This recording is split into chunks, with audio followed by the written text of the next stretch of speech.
Private स्कूलों का एक और गिनाना किरदार। 18 साल आसमा छोटे बहन भाइयों की स्कूल और ट्यूशन की फीस और घर के बिजली के बिल की जिम्मेदारी ली अपने बाप का वाहिद सहारा बनकर इस जालिम समाज में कमाने निकली थी। दरसगाहें जो कभी इल्म और इंसानियत का सीखने का मरकज होती थीं, मौत की सौदागर बन गईं। एक गरीब मगर बाहिम्मत लड़की हालात का मुकाबला करते हुए अपनी जान की बाजी हार गई। कल मुल्तान में एक वाकया पेश आया। एक टीचर जिसका नाम अस्मा, जिसकी उम्र बमुश्किल 18 साल होगी, जो मुल्तान से थोड़ी दूर कस्बा मुड़ल की रिहायशी थी, वो हालात का मुकाबला करते करते अपनी जिंदगी से हार गए। हुआ यूं कि ये मेरी बहन सिर्फ 7,000 रुपए में इस स्कूल में पढ़ाती थी, जबकि इसके वालिद मस्जिद में आजान देते थे और भाई एक कॉलेज में पढ़ रहा था। इसके 7,000 से भाई की तालीम और घर का खर्चा चलता था। वो मुल्तान अपने मामों के घर रहती थी। हुआ यूं कि ये जब स्कूल गए तो जूनियर स्टाफ की हेड ने इसकी बहुत बेइज्जती की और कहा कि तुम्हारी इंग्लिश ठीक नहीं, हमने तुम पे एहसान किया है, वरना कौन तुमको नौकरी देता, अब तुमको फारिग करती हो। जब इसने ये सुना तो रोने लग गए और कहने लगी, मैम मेरे घर को कमाने वाला नहीं है, मुझे मौका दे दें। और उसने तमाम स्टाफ से मदद मांगी कि इसकी हेल्प करे। सब ने ये कहा कि जाकर चीफ एग्जीक्यूटिव को कहो। ये चुप हो गए। सबके सामने बेइज्जती की वजह से जब स्पोकन इंग्लिश का पीरियड हुआ तो मिस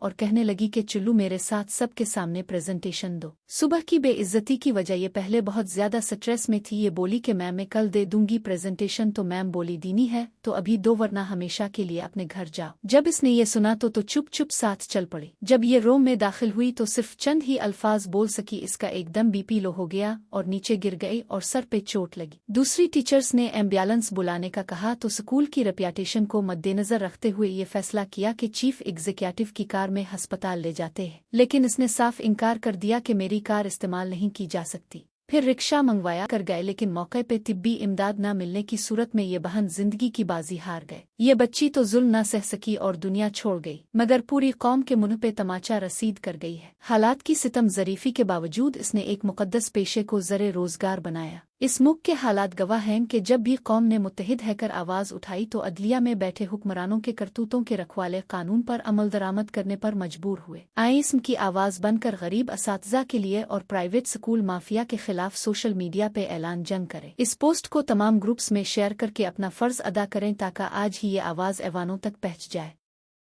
ऐसी मजीद वीडियोस देखने के लिए हमारे YouTube चैनल को सब्सक्राइब करें। आपकी हिमायत का शुक्रिया जो हमें आपके लिए मजीद दिलचस्प मवाद तख्लीक करने की तरगीब देती है।